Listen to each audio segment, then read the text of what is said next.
Coverage continues now tonight with CBS 4's Jim DeFede. So, Jim, what do you believe the political calculation is for Governor Ron DeSantis? It's pretty clear that this is not about even the 2022 election. This is more about his national aspirations in 2024. You know, I've talked to a lot of people, and one of the things that becomes clear when you just sort of sit back and think about it, again, let's be very clear about what happened. He sent at Florida taxpayer expense, planes to Texas to take a group of Venezuelans by telling them that they were going to get work visas in Boston, sent a Florida plane to Texas, and sent those people then to Martha's Vineyard. You know, the word that is used often when I talk to both the Venezuelans and others here is that this was a political stunt.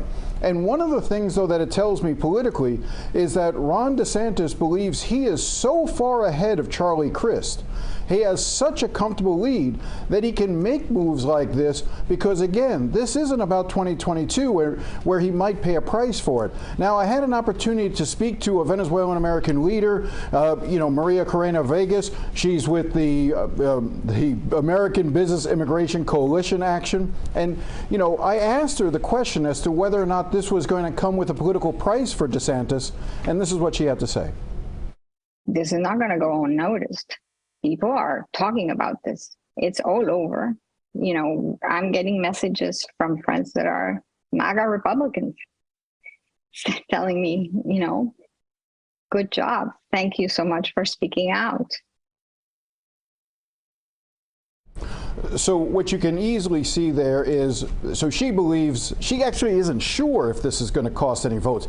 As she said to me, she doesn't really have a crystal ball, but it's interesting to just watch the dynamics of this because the Republicans, and particularly DeSantis, has been courting the Venezuelan people, and what saddens her most of all is the idea of using the pain and suffering of the Venezuelan people who are fleeing a dictator for some political ends, as she believes it is. Yeah, they are fleeing a left-wing, socialist, Marxist dictatorship there in South America, coming here for freedom. Jim, apart from the politics of what the governor is doing, you say there's concern that it could be dangerous. What do you mean by that?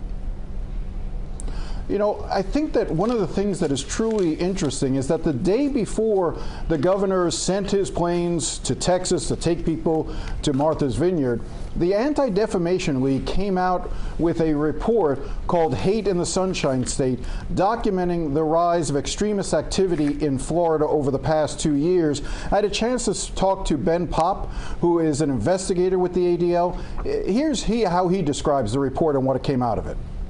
There's this developing white supremacist network that we've been monitoring for some time, and it's largely centered around a couple of groups, one called the Goyim Defense League, GDL, and another called White Lives Matter.